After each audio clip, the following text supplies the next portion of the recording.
All right, we got another live here tonight. I'll give it a few minutes and let some people come on in before I start talking about the topic.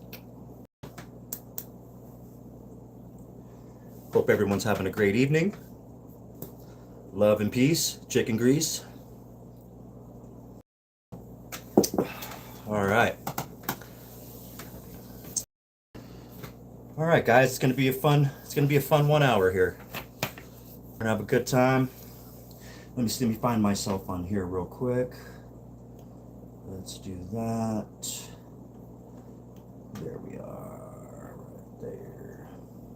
Let's do that. Okay.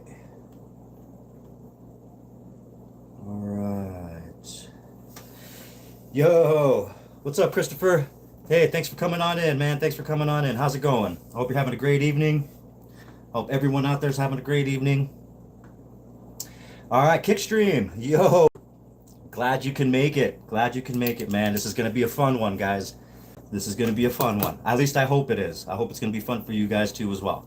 We're going to be going over the beginner's guide to understanding the different stages to cannabis. So once in a while, sorry for the side view. I got you guys pointed at my tent right now. I just started a new one. I don't know if you can see it. She's a little seedling in there, but probably not. But I'll have a better view angle on the next live, I promise, guys. So I'll poke in my head and just say, hey, what's up, guys, here and there. Yeah, we're going to definitely go over all the different stages, guys, of cannabis. We're going to talk about it. And yeah, we're going to go from there. And then I'll get your guys' feedback too. Definitely want some feedback from you guys and see if any of this stuff what I'm saying correlates to what you guys have going on right now in your grow, or if you didn't know anything about what I'm talking about and then all of a sudden you learn something. That'd be cool. Let me know if you learn anything. If my lives are educational or anything like that. So I got some little bit of bullet points and stuff what to talk about. And all right, guys, yeah, let's dive into it. All right. Let's see. So we got the first stage is seeds, right? You start off with seeds. Now, what type of seeds? You got three different type of seeds you guys can start off with. You got your regular, you got your feminized, and then you have autoflowers. So it depends on your style, depends on your space. How much space do you have, which would determine what seed you would pick. If you're outside and you got plenty of room, you might want to go with some regular or feminized. If you're really short on space and you don't have that much space and you're worried about light leaks and stuff like that, go with an autoflower. If you're a beginner grower, yeah, you might have a hard time with an autoflower, but there's some out there that are very, very lenient. I believe so. I still believe beginners can still do autoflowers. So we'll talk about that a little bit later, guys.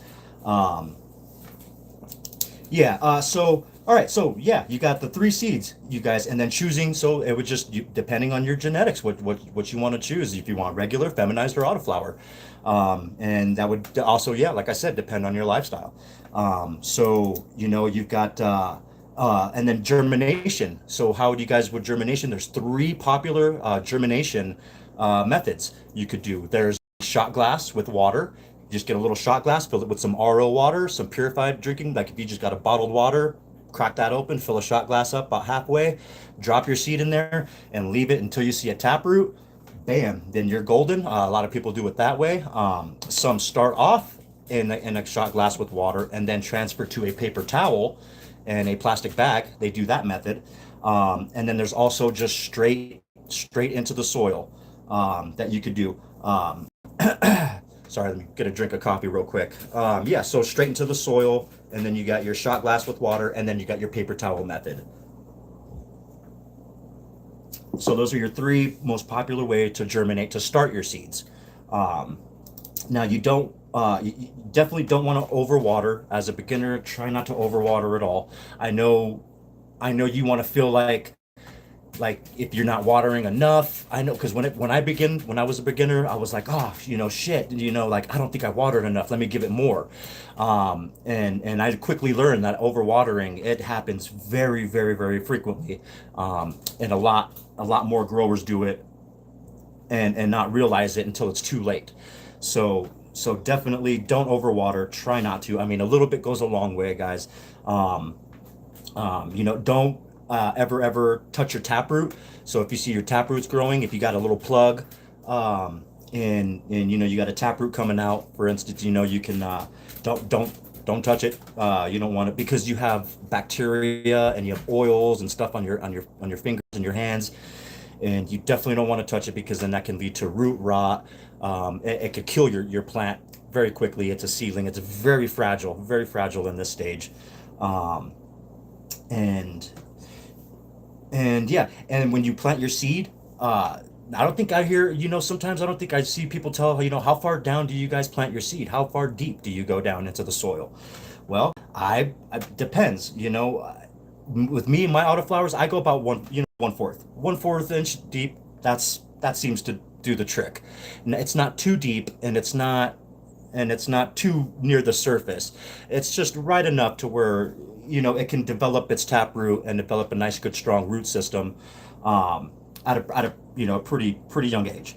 Um, yeah, as it starts to grow. So again, guys, don't when you plant your seed in, don't overwater.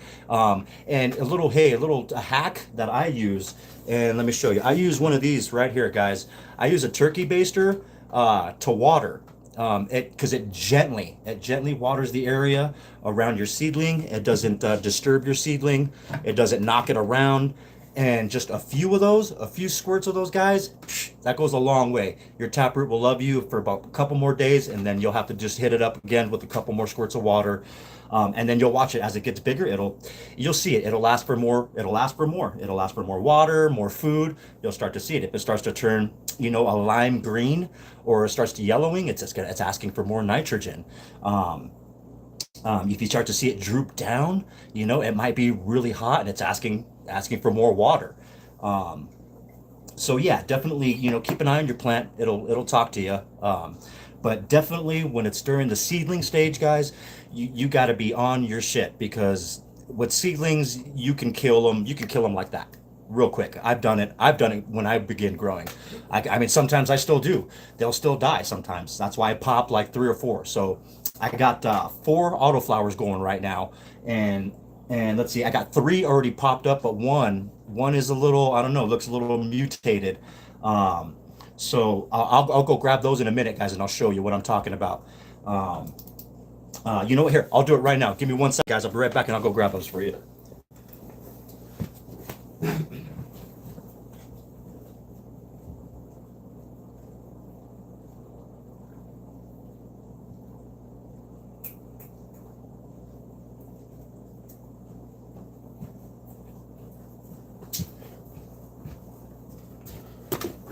All right, Gromies. Sorry about that. Here we are here. All right, so let me pop these little bad boys out here, and I'll show you what I'm talking about here. Give me just a second. So I popped four of these. I got two in here right now, and this one is the little mutated one right now, guys. I don't know. You can't. Let me put it up here. See, she's coming out all weird. Definitely is gonna have issues with her. I'm gonna leave her alone, and just to see what she does. And but I already got the other one in my DWC, so those roots should be hitting pretty soon. I can't wait till they hit that water because it's gonna take off. Anyway, back to what I was saying. So seedlings, yeah, you definitely you gotta. Hey, what's up, Pura? How you doing? Thanks for coming on in, Tommy boy. Thanks. Sorry, what's up?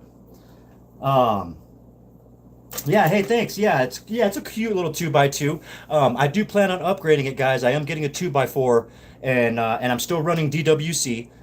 Still doing that all the way. And then cool. Yeah, thanks. Yeah, right on.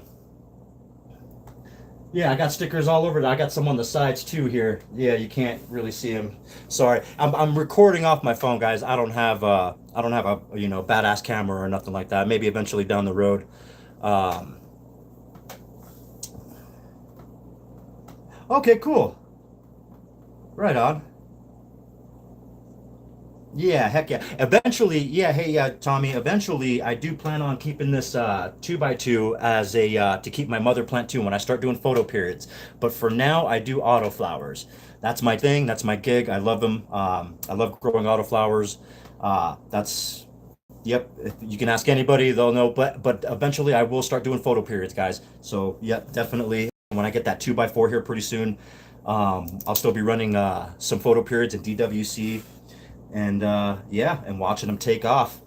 All right, so back to the topic, guys. All right, so you got your seedlings, guys. So that's the most important.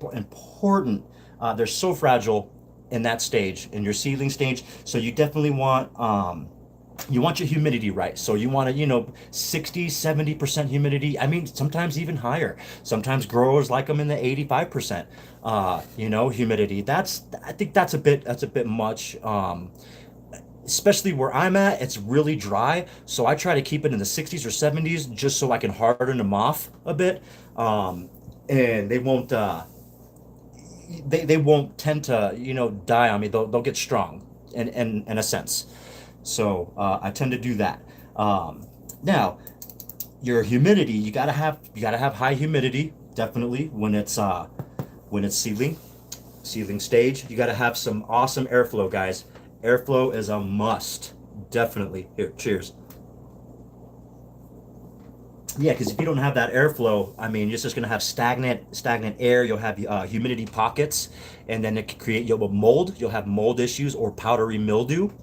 That can happen real quick, guys. That shit sets in real fast, and you'd be surprised, and you'd be like, "Wow, well, I keep my shit really, really tight on, really tight and clean. I bleach the shit out of it every once a week or something like that." It doesn't. It'll happen. Trust me, it'll still happen. If you don't watch your shit, it'll happen. So be very, very careful. That's why airflow is a must. Have a good fan. I have a box fan pointed at uh, right in here. I used to have two clip fans, but yep, they died out on me. So, so airflow, guys. You want some good airflow. Lighting. You want some decent lighting, guys. That you want in there. Now, you don't want to hit them right away.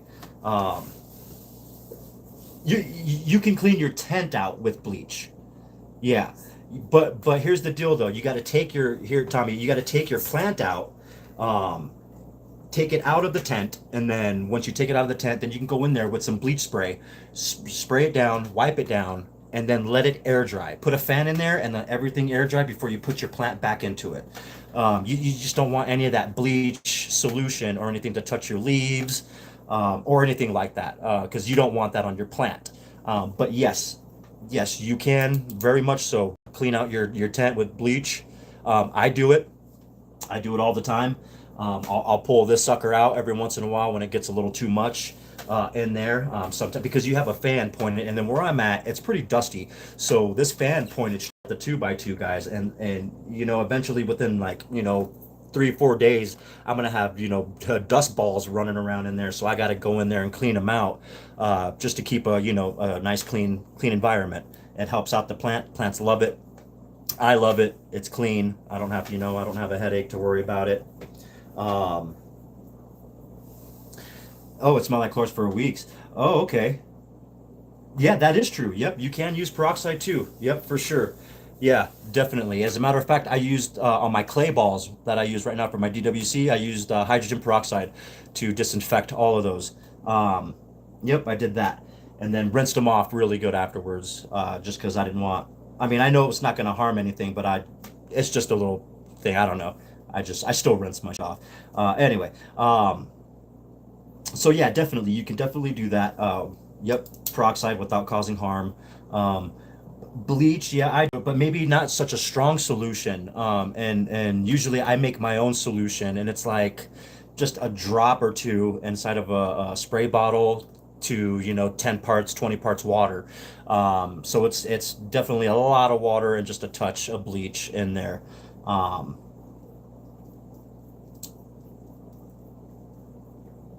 Oh yeah, definitely. Yeah, I disinfect them because it's touching the plant and it's touching your root system.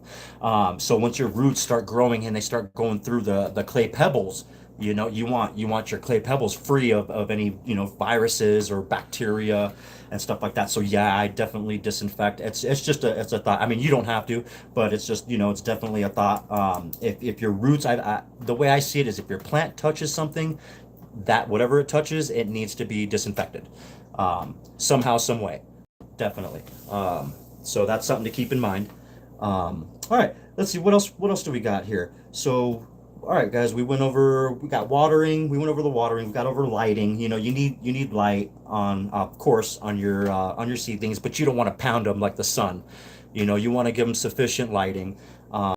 Just something like this light right here. That's 100 watt. That's a Spider Farmer. That's a 100 watt light. Barely anything, guys. And I'm pulling.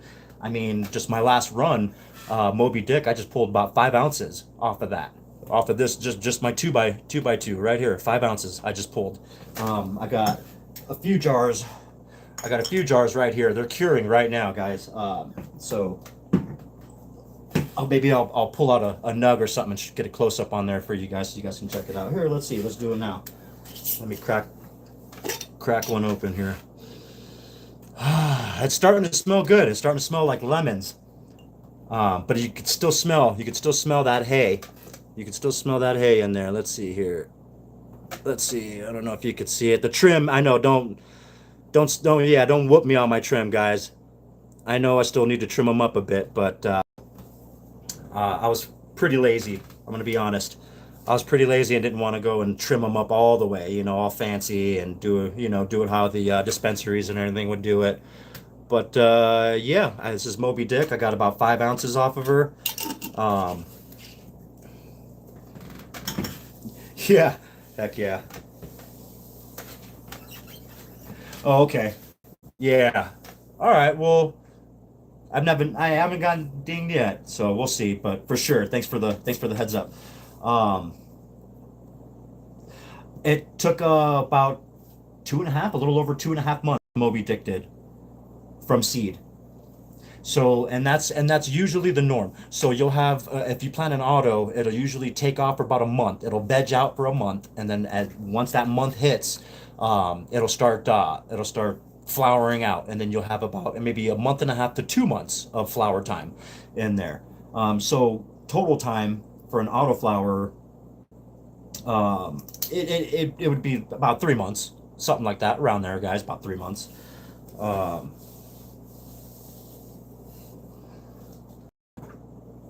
okay, cool, yeah. They look mad. Wait, what? Who looks mad? Did I miss something?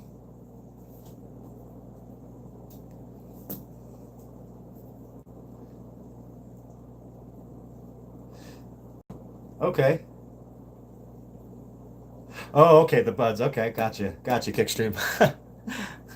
All right, Tommy. Actually, I hear you. Okay. Turns around. All right. I have an extra tent. I've been considering throwing an auto in for funsies. Definitely. Yes, I recommend it. Definitely. Oh, there are two strains I'd probably recommend to you, and that would be Blackberry Moon Rocks.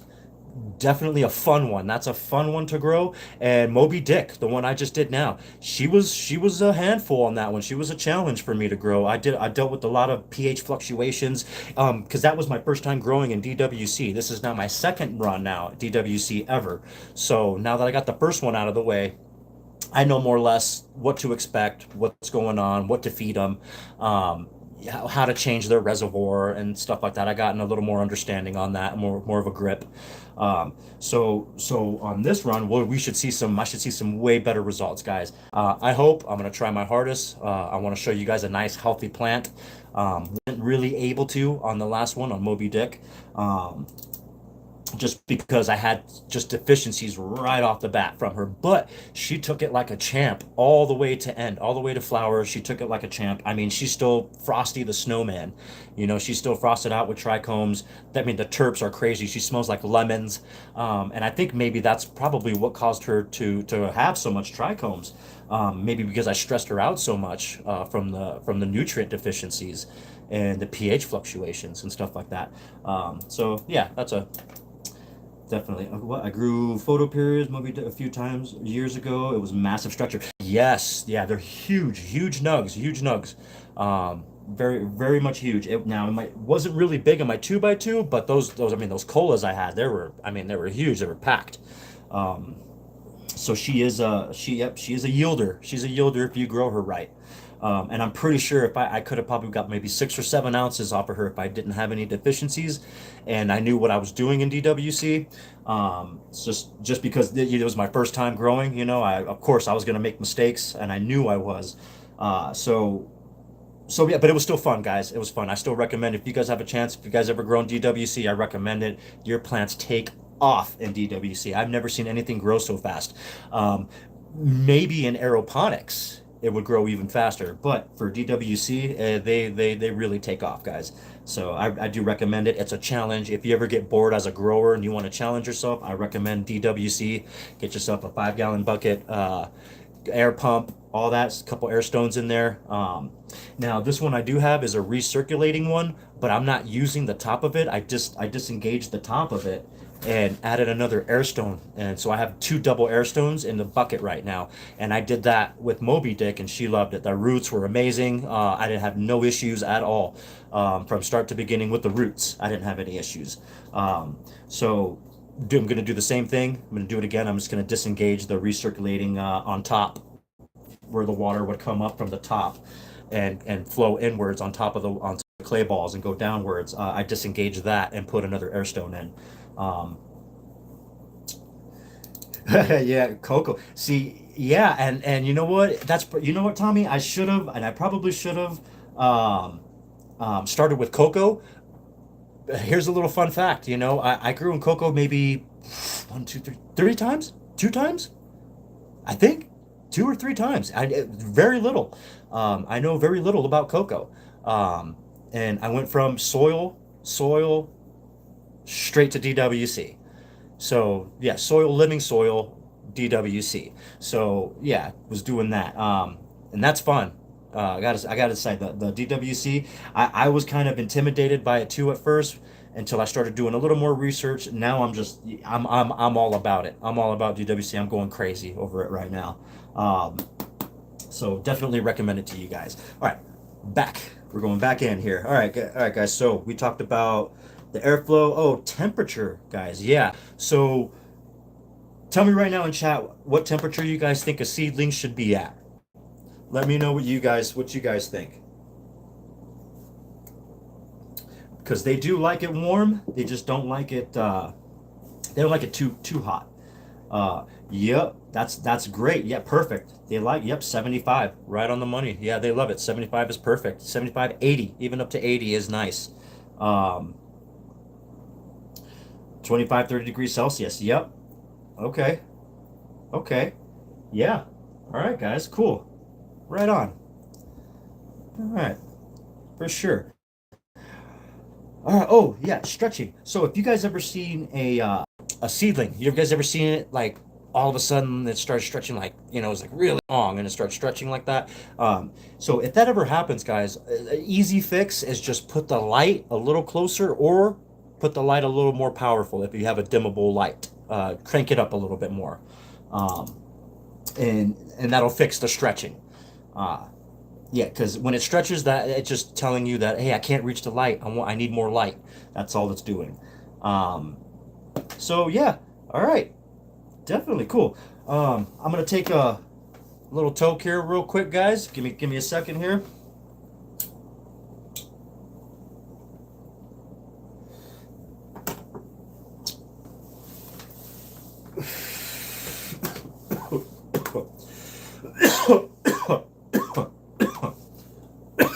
Damn. All right. All right, back in the game. All right, so we've talked about the seeds, we've talked about seedlings, we talked about the humidity, the watering, the lighting, the airflow, temperature. Um, we've gone over the stretching of it. Let's see, we can go into let's jump into the vegetative growth. Let's do that. So in vegetative growth, I mean, you got rapid growth. That's when everything starts to, you got your auxins that are kicking on, and it's that plant saying, let's grow. and that's exactly what it's doing. And it's and in order to do so, it needs nitrogen. So in vegetative growth, your plant is going to ask for a lot of nitrogen. Um, Now it's your job to figure out how much nitrogen. And I'll do another, maybe my next live, I'll go into more details about how to pH, and how to check your ppms, parts per million, how to do check your EC, your electric conductivity, how to check all that, um, in your soil. If you're running soil, I'll show you guys how to check that in soil. If you're running DWC, I'll show you guys how to check that. um, and it's very important. It keeps your, you'll understand with your ppms and your EC, you'll understand how much your plant is eating when you feed it. And then you'll have a better understanding. Well, is she hungry? Am I feeding her too much?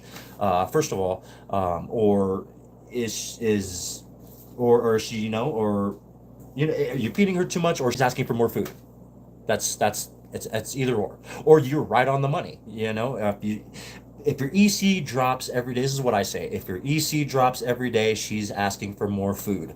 Um, but we'll do that probably next Thursday on the live. I'll do that. I'll explain more on that, about EC, ppms, pH, how to do all that in your soil, DWC. We'll go through it all. But for now, we're just going to talk about the vegetative growth in cannabis. Um, and so you got rapid growth. Auxins are trying to shoot that plant straight up, and so that's when you want to start training. Definitely train your plants. Low stress training, I recommend across the board. Now, I don't know if you've what you call it, if you do any super like high stress training, like super cropping or anything like that. I'm not sure if you're familiar with anything like that. I don't do that. Just because, I mean, you can, and I've seen people do it, and they get great results. I mean, they grow pounds, and they got, big fat knuckles from where, they just killed the plant, almost, where at least it looks like they did. Um, yeah. You know, High stress training is something that I really never really got into. And it's not like I don't believe in it or anything like that. Definitely not. It's just something that I've always been a little tiptoey around it. I've had better results with low stress training, and I've just seen the plant thrive more. So I just recommend LST all the time across the board, guys. And so when you have vegetative growth, as soon as it hits vegetative growth, and that's about what? When that sucker hits about fourth or fifth node, boom, start training her. Get some bud clips or tie her down. Start tying her down.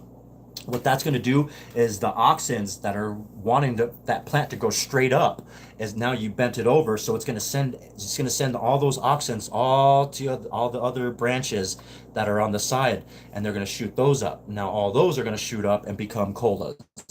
And you could just keep tying them down, and you'll have a beautiful beautiful little bouquet uh, at the end, when it turns into flower. If you're training them right, you or I mean, there's no really right wrong way. Well, okay, yeah, there is a wrong way to train them for sure. uh, and you're not going to get great results, but there is a right way, and that's, LST, low stress training. And like I said, when it hits about their fourth, fifth node, tie them down, start tying them down, and you'll start seeing results. You'll start seeing all those side branches start coming up, and then once those come up and reach a certain height, tie those down, and you just keep tying down, moving, tying down, and then eventually you'll just have this really big bushy plant, and then you'll have to defoliate, go in and defoliate. uh Yep, that's LST. I'm outdoor, as you know. Yep, yep, definitely. Yeah, I'm not 100%. Yeah, for sure, man. Heck yeah, Kickstream. Yeah, I don't know outdoor much. Guys, I'm going to be honest with you. I don't do outdoor growing. I only mess around with indoor. Never messed with the sun, and growing outside, and dealing with, pests and stuff like that, or trying to. I mean, because I'm assuming that's you have a Kickstream. Let me ask you something real quick. For an outside grower, do you have a lot of pest problems, or what do you deal with that? Do you use like neem oil, or do you go like a diatomaceous earth? I mean, like stuff like that. Is that a thing you use, or how does that? Because I don't know. On the inside, I keep my environment pretty damn clean, so I don't have problem. I don't have to worry about gnats because I have clay balls. Um, so yeah, yeah. Let me know. Let me know when you grow outside. Let me know what kind of issues you run into. Like what's the main issues that you would run into growing outside? And I know there's a lot of benefits from growing outside. I know the yield is a lot more. I know that. I know that sun really pounds it down on those plants and gives great yields, especially with genetics too. If you have good looking genetics, and you know everything everything works out in the sun. I would assume. Um, never had any never had any issues with outside growing. But then again, I don't know anything about outside growing. So yep, we'll throw that out there. All right. So watering practices, guys. Yes, yes. We're going to talk about watering. Yeah, because you can't overwater at any stage. It's just not good. So a little thing I like to say is it's better to give a little less than more, because once you give more, you can't take that back. But if I gave less, I can always add a little more. So always keep that in mind, guys. Always keep that in mind. Less is more, um, for sure. All right, let's see here. Okay, so we got healthy roots. Oh yeah, pH basics. So okay, so let's talk. So Kickstream and Tommy, you guys know, if you guys are still in here, you guys know the pH range, right? The pH range between 6 and 7 is the neutral zone of pH. At least the basics of it. If not, I'll definitely do a more thorough class on that next Thursday, and it'll be along with yep, with ECs, PPMs, all that good stuff. Um, yeah, let's see what else is there. Oh yeah, I mean there's training with pruning, guys. Pruning and airflow. Still keep the airflow, guys. Airflow always throughout the entire life. It's gonna help strengthen, especially as a seedling. The airflow strengthens the seed, so as it's swaying back and forth, uh, that seedling just becomes stronger and stronger and stronger, and then it develops as just a stronger root system. I mean, it's great. Airflow's great. So you want airflow. Um, Training methods, yeah, you got LST, you got your super cropping, high stress training, low stress training, you got zero training at all and let it grow, and it can just grow into a Christmas tree. Um, that I've seen that happen plenty of times. I've even let one plant grow like that because I didn't do anything to it. I got lazy and just let it. I was like, nah, let it do its own thing, and it did. It grew just one main cola, and then I had a few off to the side, almost looked like Poseidon's trident or something like that. um, anyway, back to the topic here. So nutrient deficiencies. So yeah, you're gonna run into some nutrient deficiencies, and a few just to throw out there. You're gonna have some nitrogen deficiencies, possibly. If you overfeed, they get super dark. It's no bueno. Nobody likes that. Not even the plants. So, and you'll be able to tell because they'll do the claw. Sometimes they'll claw inward, and they'll just be like super dark green clawing inward. That's way too much nitrogen. Back off the nitrogen, and it's an easy fix. And if your plants look like that and it happened, it's okay. It's not the end of the world. What we're gonna do is just flush it out, and all you're gonna do is you're just gonna take some regular RO water, some gallons of RO water, and flush that baby out. Just keep pouring gallons and gallons and gallons, a few gallons of water through it, and just let all that heavy nutrients just wash out. And then you'll start with another blank slate. Hopefully, that's the idea, by flushing. So, I mean, there's that too. So, okay, yeah, all right. So we talked about watering practices, healthy roots, pH basics, training methods. Got to prune, guys. Always. I mean, if you don't lollipopping, I mean, that's more towards flower. If you know you're about to flower, or maybe the first week of flower, you want to lollipop. start, because you want to take off that stuff off the bottom. It's not, stuff is just not going to make it. It's become airy, larfy. Nothing's going to happen with it. It's just going to, and then your plant's going to, expend all that energy and stuff trying to make those little nugs into big nugs, which ain't going to happen because the light's not hitting down there. So lollipop, cut them, cut that shit out, and then,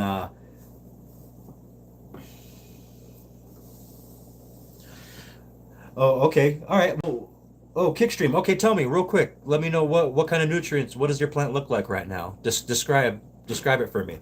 What she look like right now? Maybe we can pinpoint this together. Your nutrient deficiency. Um, in my a fun fact is that if the pH fluctuates in anything you're growing in, that will act as nutrient deficiency. Who knew, right? That's what I learned that with the DWC on Moby Dick grow, on just this grow. I learned that. So yeah, that can happen.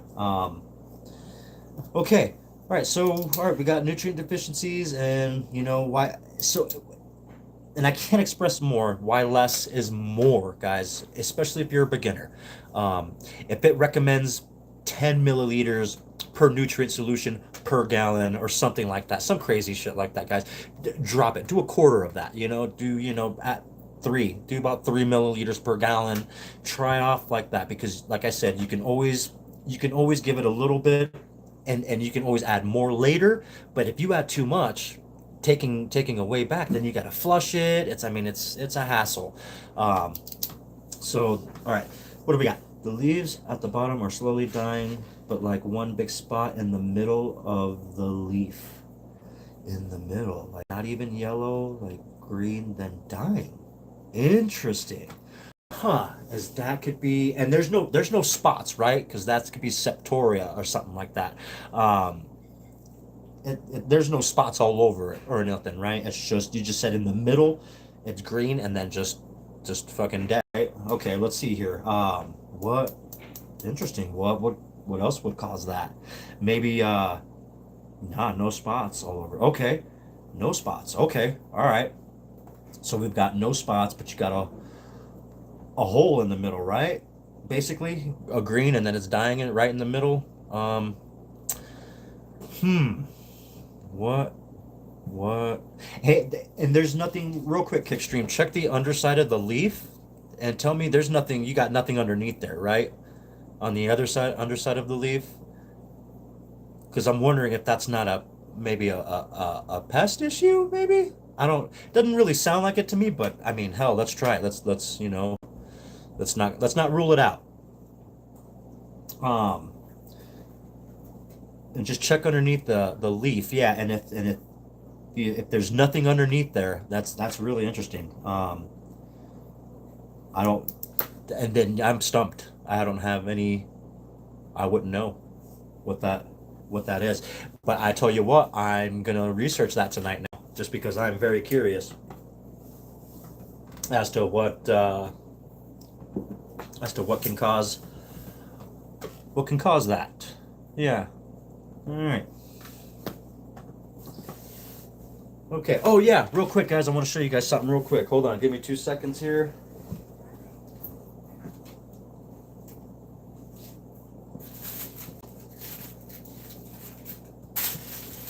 All right, here. Let me show you guys here. Check these out, guys. All right. Check out the beanies. We got the beanies in. All right. How you guys like it? Is that a beanie? Would you guys sport that beanie? Because when we do some giveaways, there's gonna be some beanies in there.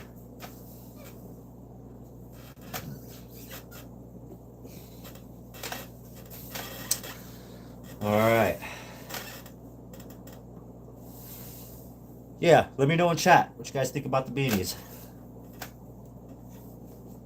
If you guys would wear one.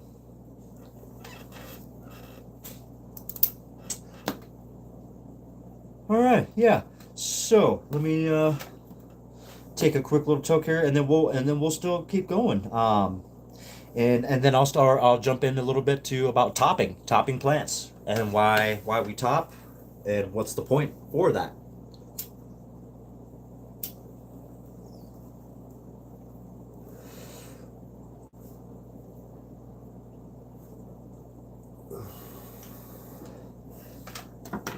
Just sent an email. Oh, you sent an email to me? Kickstream? Is that?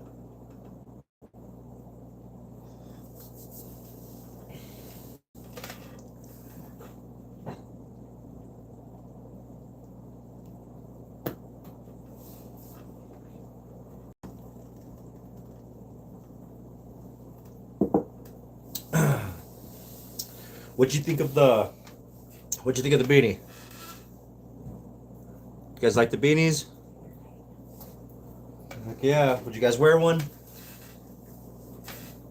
Let me know. I got hoodies too. I got a hoodie coming, extra large, and it'll have nothing on the front. It's clear in the front, and on the back, it'll have that R&R on there.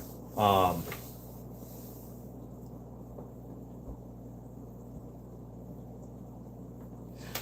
oh, you don't wear. Oh, that's right, huh? It's not. No snow where you're at, huh? That's cool. Well, I mean, hey, you could still possibly win one. Definitely buy a hoodie. Well, see, eventually, um, what I'd like to do is do hats as well, and then on the hoodies too, for sure.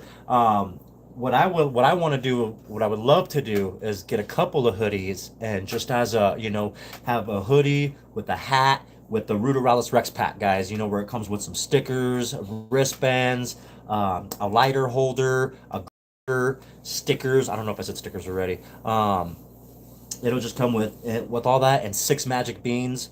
Um, it'll come with all that, everything with a hoodie, a beanie, and everything I just said as one big giveaway package. Definitely want to do that for some lucky winner out there. Want to do that. Um, and okay, yeah. As soon as I get the hoodies in and stuff like that, man, just let me know. And we'll get one shipped out to you. Yeah, for sure, Kickstream. I got you. I got you. Don't worry. Don't worry. I'll hook it up. All right. All right. So topping for photo periods. All right. So we top. So as soon as you top, you cut off the top. What happens is the note below it, the two there, you'll get two colas that'll come out in its place. And every time you top, two will come out. Two, and you definitely want to top a few times in photo periods, but don't go, all Edward Scissorhands. I don't recommend that on a photo period. Um, and just because too much topping can stress out the plant, and then too much, if you do it too much, the buds will eventually get really small. You'll have small buds. I don't know about you. I like some big buds. I like some big colas, and I like a lot of them, for sure. And then that's where LST training comes in, guys. So low stress training, um, and I think just with LST enough would get you the colas you'll need. And then if you're doing photo periods, yeah, top a few times. I recommend it. Heck yeah, make some more colas. Why not? Um, you know, just yeah, like I said, just don't go all Edward Scissorhands with it. With topping, don't go all crazy topping it every left and right because then all the buds you'll get start coming in and they'll be small, and your plant it's gonna ask for a lot more food because it's gonna have a lot more all these little nugs that it's trying to make it big, and grow up and flower out, and it'll have a hard time doing that. So that's if you top too much. So the recommended topping, I would say maybe three to four tops, and that's it. Then back off and then train. Just keep training, low stress training. Keep tying down, keep moving. You're gonna even defoliation is strategic. And what I mean by that is that you can get some of the big leaves, the fan leaves. that are blocking light. You know, sometimes there's a bud right here, and then you'll have a big fan leaf right on top. Yank that sucker, dude. Yank that shit out and let that light come right down on that bud. Now all of a sudden you have a lot more light coming into the canopy. So there's defoliation strategies too, like, you know, so keep that in mind, guys, as your plant gets very bushy and stuff. And then also with airflow, it'll be an issue too if it's too bushy, because then it creates humidity pockets, which will create either mold or powdery mildew. Definitely don't want any of that, guys. Uh, Cheers, real quick here. All right. So, all right, we talked about topping. Yeah. Let's see. Let's talk. Oh, pre-flower, guys. Let's talk about pre-flower. All right. So, a lot of growers, they new growers, especially new growers, they won't transition from vegetative feedings to pre-flower feedings. It's you got to kind of blend in. You got to blend in the bloom nutrients along with and while backing off the nitrogen. Um, that's definitely sorry guys, give me a second. I got distracted here. Okay, yeah. So back off the nitrogen while adding a little bit more bloom, while transitioning into pre-flower. That's definitely important. Um, and the reason why you want to back off the nitrogen, now it still needs nitrogen throughout its entire life. Let me put that out there. But the amount of it. So I don't know if you guys ever seen my grows, but if you guys look at my channel and my videos, you can see where I grew blackberry moon rocks and where I grew the Moby Dick.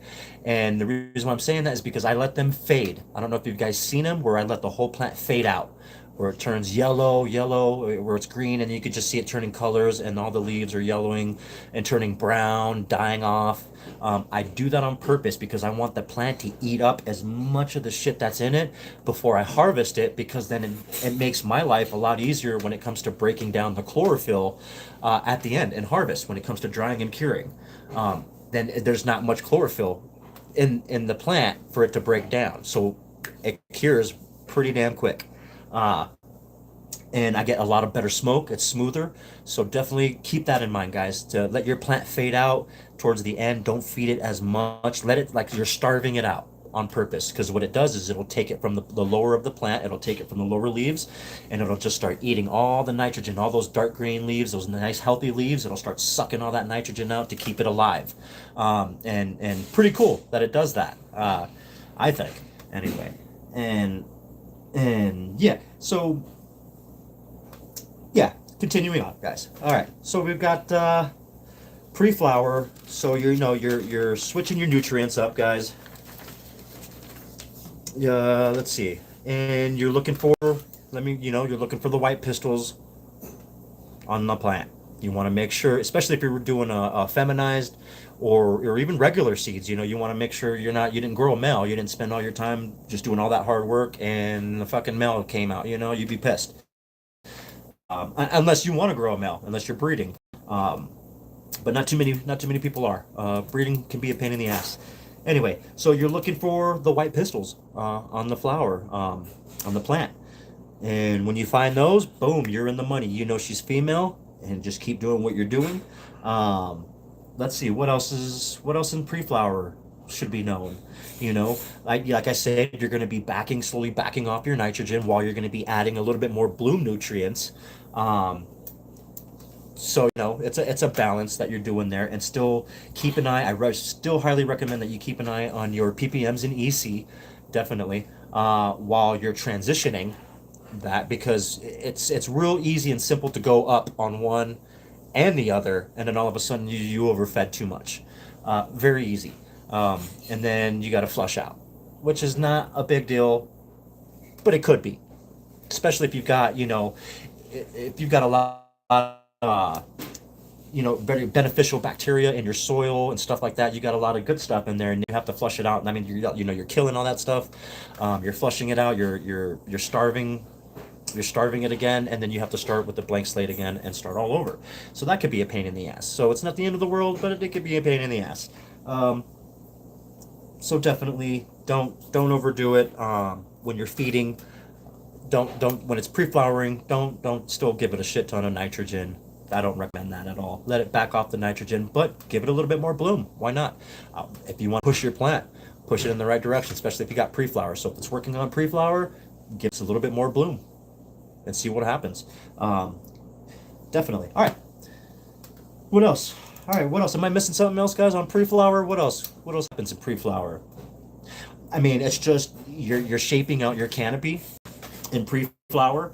Uh, let's see. You've got you want that's when you want to fill out. You want to fill out this whole tent.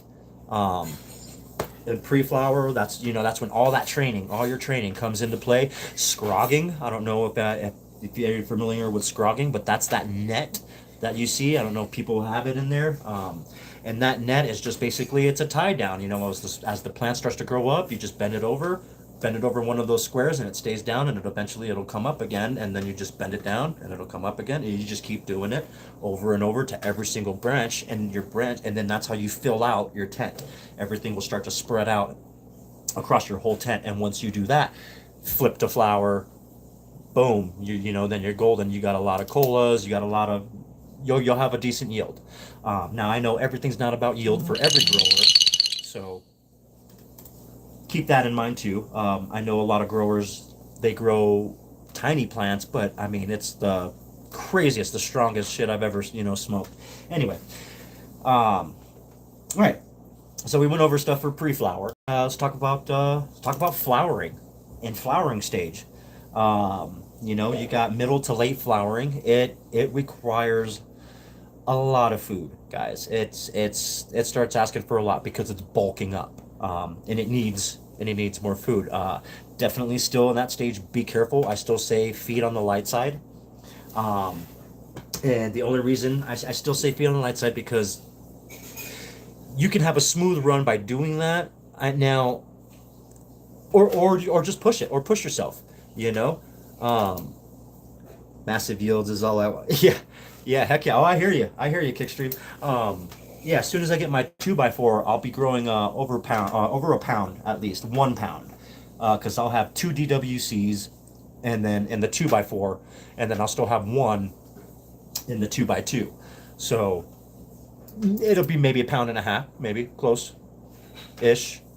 I mean, because out of my 2x2, I could pull about almost 6 to 7 ounces in here. And that's just off of the 100-watt light. So imagine now when I get my 2x4, and that's going to have a 320-watt light. So it'll be, and then I'll have two DWCs growing in there under that 320-watt light from Spider Farmer. So that's going to be fun. I can't wait. I'm super excited about it. I can't get it just yet. I got some other stuff. I got bills and other stuff that I need to take care of, but it's right there. It's right around the corner, and then I'm able to, and then I'm gonna buy it, and then yeah, heck yeah, yeah, I'm excited. I can't wait because there's a lot of family. There's a lot of family that smokes, guys. So I always hook them all up, and then. But I never really have much to hook them up with, you know what I mean? But now that I get a 2x4 and I keep the 2x2, it'll be it'll be popping. I'll have some herbs to give to everybody. I'll feel like Santa Claus. I'll feel like Oprah. You get a bag. You get a bag.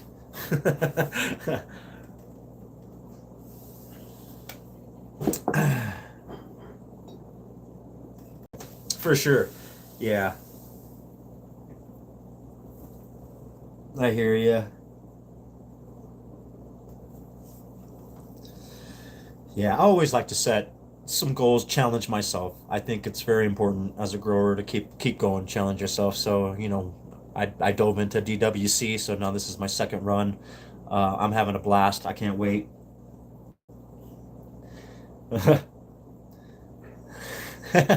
Yep, yep. All right, so we got the bud development, we got resin production that's happening, um, humidity control. Okay, so this is where it gets tricky at. So depending on where you live, how your humidity is, if it's really high, you want either low or to none humidity, or get a dehumidifier if it's too high. Um, so you want to keep your. Helps mentally too. Yeah, I hear you, Kickstream. Heck yeah. Yeah. All right. So your humidity. Let's talk about that a little bit. So your humidity when you're in flower, depending on where you're at. So okay, so I'm in a real dry area. Let's put this as reference. I'm in a really dry area where my RH sits at about 30%, which is pretty damn dry. Uh, it's high desert where I live. I'm 8,420 feet above sea level. Um, and that's where I live. I live pretty up there in the mountains, and where it gets really hot during the day and shit fucking cold at night. That's just how it is here. So, um, yeah, the humidity is pretty low here. So where I like to keep it resting when it's in pre-flower and flower is between 50 and 55. And then as it's going into mid-flower, I'll drop it to 40, 45.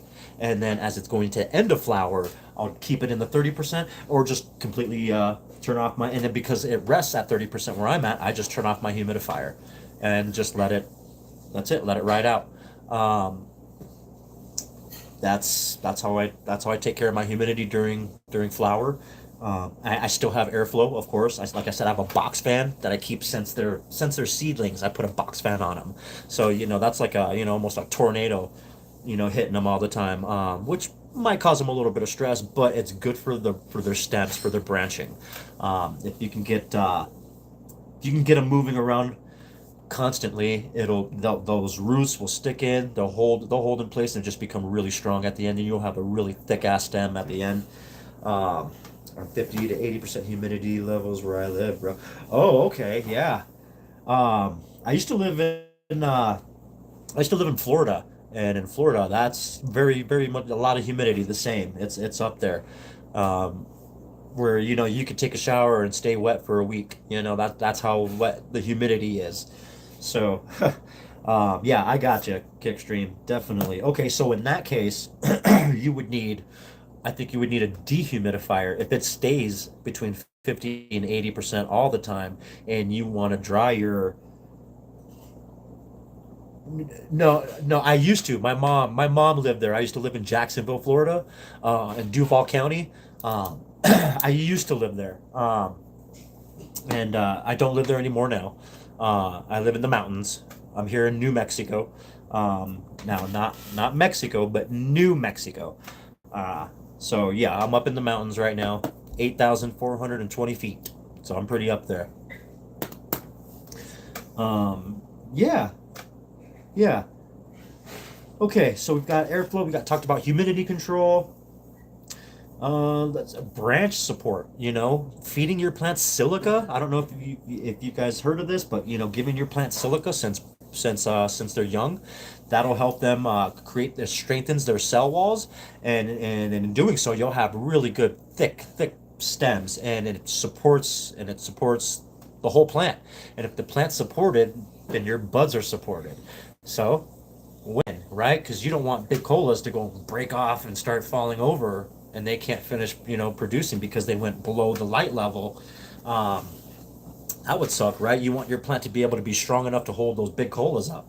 So I recommend silica since they're young. Hit them with silica, only until about, I don't know, close to the end of vegetative growth, towards the end of that, so right before they start to flower.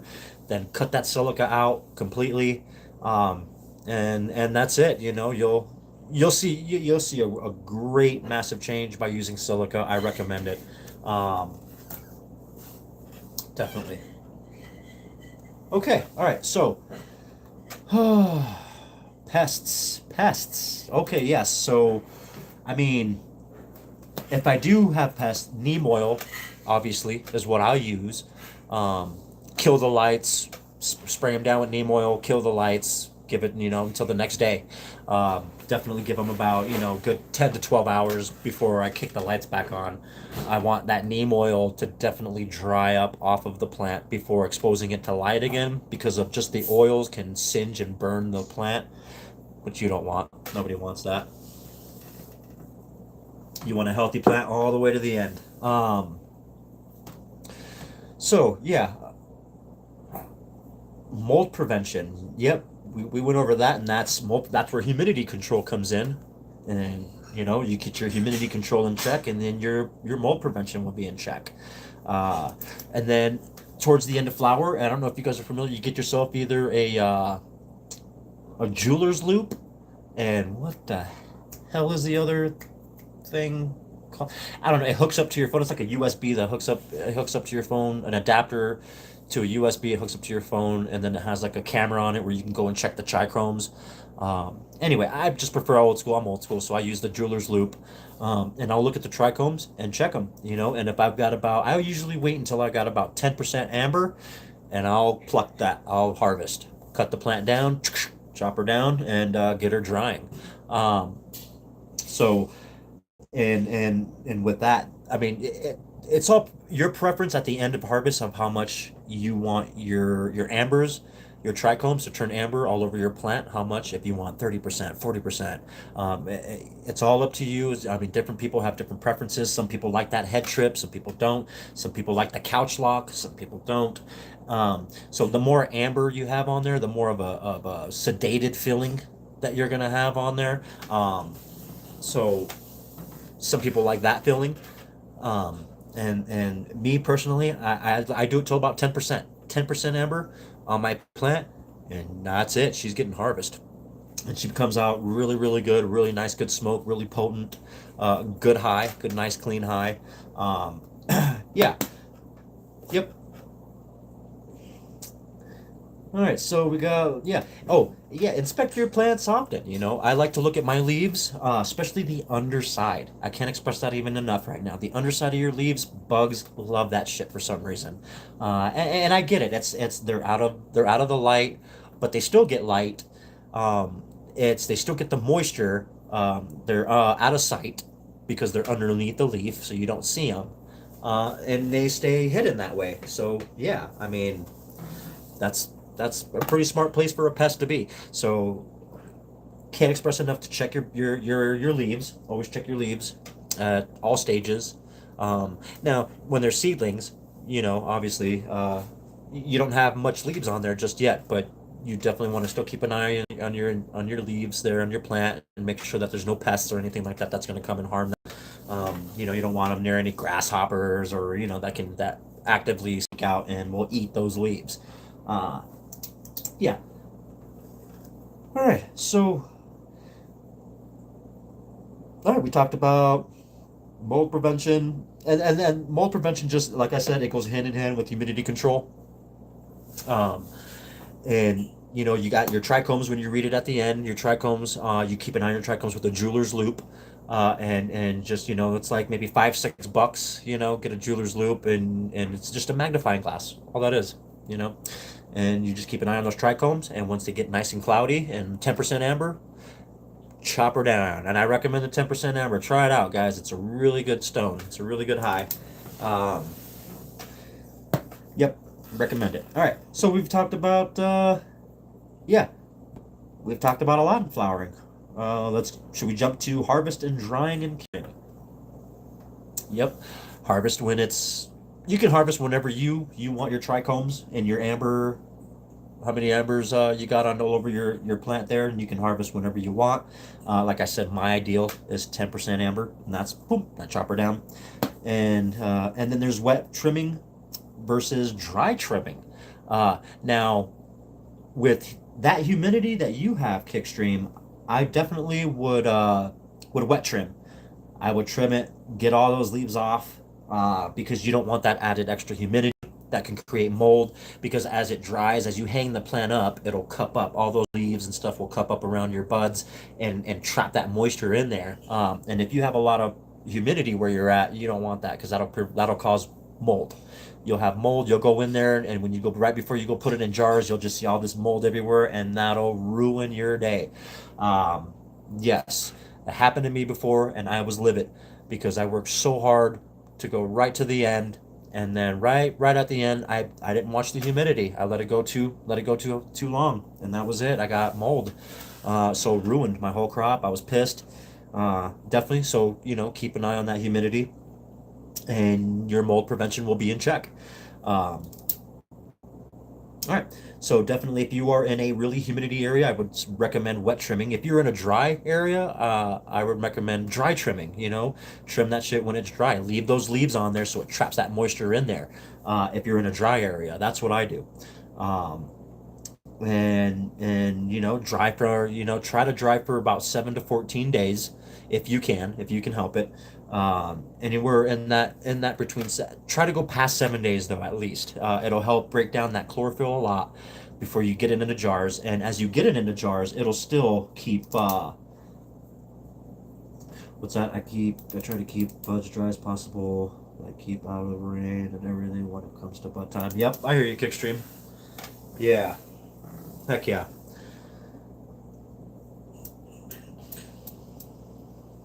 Mm. Yep. And like I was saying, oh yeah, so it's breaking down chlorophyll as it's drying. It's breaking down the chlorophyll. It's getting rid of that hay smell and all that. You'll still smell it though, and then it's still doing that when you're curing in jars. It's still breaking down. That's why you have the burp method, and that's where you have to keep going to the jars and you burp them by opening up your lid and letting the air, the gases expose out that were produced by the buds. And this is just the off gases that it's breaking down from the plant material. Um, and it's all happening inside the jar, creating a lot of humidity. So every once in a while, you got to pop that lid off and let that humidity come out, let the fresh air come in. And it's about depending, if you have what you call them, a hydrometer, and you put them in your jars and stuff like that, it'll let you know the humidity in there. And roughly, you want to cure your jars, your weed, at 62 RH is where you want to be at when you get them into jars. That's the golden ticket. That's the sweet spot. Um, okay, yep. Yep, same here. Yep, I'll kick the fan on, the humidifier, and hang them in there, and let them dry out. Yeah, usually takes about maybe 8 to 9 days for me, and it's usually around the ninth day. That'll be nice and crispy, and then I trim them up as best as I can. I'm not trimming them up for a competition or anything, but um, and then I'll get them in jars and start curing them, and then I'll cure them for another I don't know, guys, like another 2 weeks or so, until you pop that lid off again and you smell it and it still just smells delicious. Then that's when you go at it and you just pack a bowl, twist one up, whatever you put it in a bong, whatever your choice is, and go at it. And definitely, I know as a new grower, you're excited, especially when you harvest. You want to smoke your weed right away. Patience, patience, patience, patience. That's all I have to say for everyone out there. Definitely patience, guys, when it comes to it, because the longer you wait, the better the aroma, the appearance, the smoothness, everything about the weed. It turns out way better. So yeah. All right. Don't rush the drying. Yeah. And curing can take several weeks, so keep that in mind. I like to cure for about a week and a half, 2 weeks, and that's usually about a week and a half for me. And that's because I let my plant fade. If you guys remember me saying, hey, let your plant fade out and let those nutrients, let the plant absorb all that nutrients, let it eat itself alive, basically, before you harvest. Right. Correct, Kickstream. Yep, 100%. No point not waiting. Yep, I hear you. Yeah.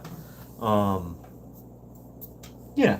So definitely just wait it out and you're gonna have some good smoke, at the end. Definitely. Just, don't forget to burp in the beginning. Watch that hydrometer in your jars. You want it to stay around 62%.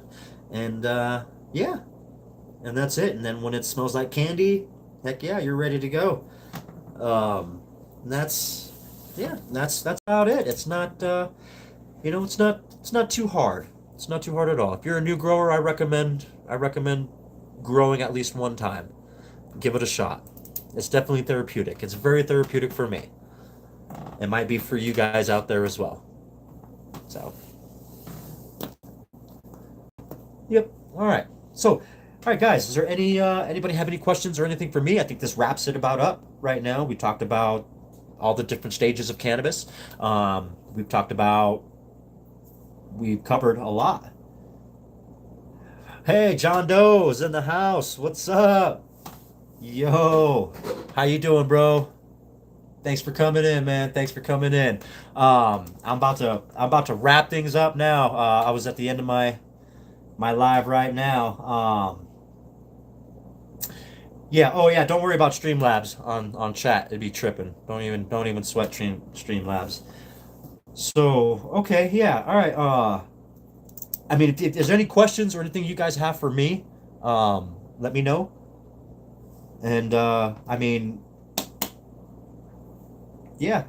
If something that I missed or I want to talk, so I think on my next live, guys, I want to talk about pH, ECs, and ppms, how to measure that, what that means, and what that means for your plant. If your plant is asking for more food, if it's is your plant fine? Is it not? Is it underfed? Stuff like that. Yeah. So yeah, sorry, John Doe. Yeah, you caught me right at the end of my live stream. It's all right though. I'll be on next Thursday. I'll be on. Yep, every Thursday at 7 p.m. Mountain Standard Time.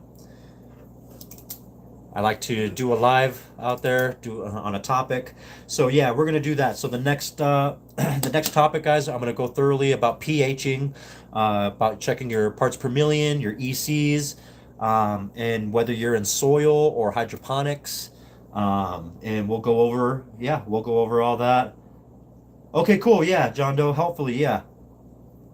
Heck yeah. Hopefully you're able to join in on that time, man. No pressure, man. Thanks for coming in now, though. All right.